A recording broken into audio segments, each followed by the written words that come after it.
వివిధ విభాగాల్లో పెండింగ్ లో ఉన్న ఫైళ్లను త్వరితగతిన క్లియర్ చేయాలని సీఎం చంద్రబాబు అధికారులను ఆదేశించారు. ఏపీ మంత్రులు, కార్యదర్శులతో నిర్వహించిన వర్క్షాప్ ముగింపు సందర్భంగా చంద్రబాబు తన ప్రసంగంలో మంత్రులకు పలు కీలక ఆదేశాలు జారీ చేశారు.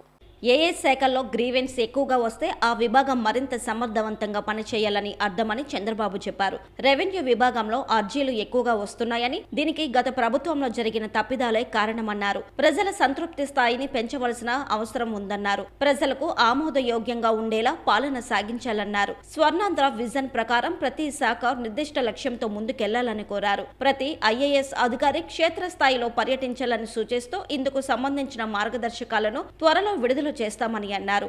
అధికారులందరూ గ్రామ స్థాయిలో పర్యటించాలని చెప్పారు. గ్రీవెన్సెస్ ఎక్కువ ఏ డిపార్ట్మెంట్లో వస్తే ఆ డిపార్ట్మెంట్ సరిగా పనిచేయనట్లు లెక్క.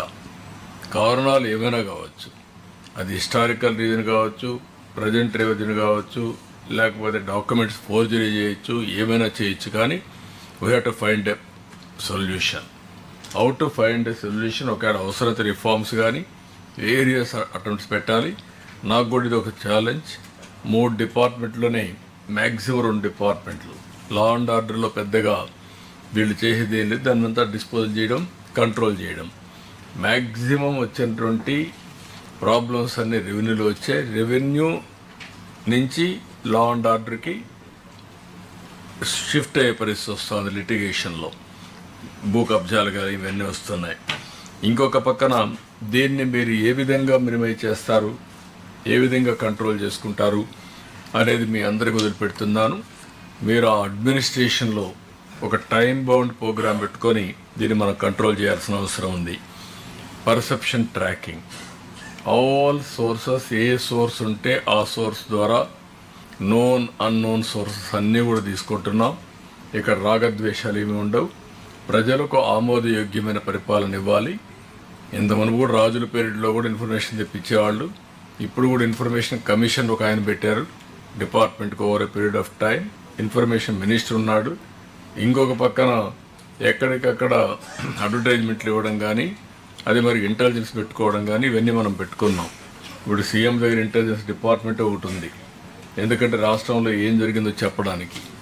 ఇంకొక పక్కన మీరు చూసినప్పుడు స్వర్ణ ఆంధ్రప్రదేశ్ డాక్యుమెంట్ ప్రకారం అన్ని డిపార్ట్మెంట్ క్లారిటీ ఇచ్చాం.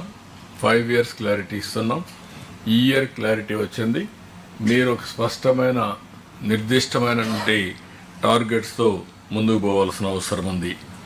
ఇవన్నీ రావాలంటే మీరందరికి కూడా కొంచెం ఫీల్డ్ ఎక్స్పీరియన్స్ కూడా ఉండాలి, ఫీడ్బ్యాక్ కూడా ఉండాలి. అప్పుడప్పుడు ఫీల్డ్కి పోతే చాలా వరకు ఒక ఇన్ఫర్మేషన్ వస్తుంది. అందుకే నేను ఒకటి ప్రపోజ్ చేస్తున్నా. మేము ఎటు పోతూ ఉంటాం నెలకు 4-5 రోజులు, కానీ మీరు కూడా అప్పుడప్పుడు వెళ్ళాలి. కనీసం ఏప్రిల్లో ఆల్ ఆఫీసర్స్, గ్రూప్ 1 ఆఫీసర్స్ మొదలుకొని ఆల్ ఇండియా సర్వీస్ అందరూ కూడా ఒక 2 రోజులు 3 రోజులు విలేజ్లో ఉంటే చాలా కొత్త విషయాలు తెలుస్తాయి. ఇప్పుడు విలేజ్లు కూడా ఇన్నోవేటివ్గా తయారైనాయి, టౌన్స్ కంటే బెటర్గా ఉన్నాయి. ఎందుకంటే ఇన్ఫ్రాస్ట్రక్చర్ బెటర్గా ఉంది, వాతావరణం బెటర్గా ఉంది, మీకు కూడా ఫస్ట్ హ్యాండ్ ఇన్ఫర్మేషన్ వస్తుంది. దానిపైన ప్లానింగ్ చాలా వరకు మీకు ఒక అవగాహన వస్తుంది. Will work it out. CS గారు కూర్చొని మాట్లాడి దానిపైన ఒక ఐడియా ఇస్తారు. రెండోది 31st లోపల, మార్చి లోపల గవర్నమెంట్ ఆఫ్ ఇండియాలో ఎంత డబ్బులు సంపాదించుకోగలుగుతామో మనం వర్కౌట్ చేయండి. మీకు ఎక్కడన్నా నా ఇంటర్వెన్షన్ కావాలంటే చెప్పండి, నేను కూడా మాట్లాడతాను. అవసరం లెటర్ ఇస్తాను, నేను వస్తాను. అదే మరి మన ఎంపీస్ ఉంటారు, మీరు వాళ్ళని ఉపయోగించుకొని ఇది కూడా మీరు చేయాల్సిన అవసరం ఉంది.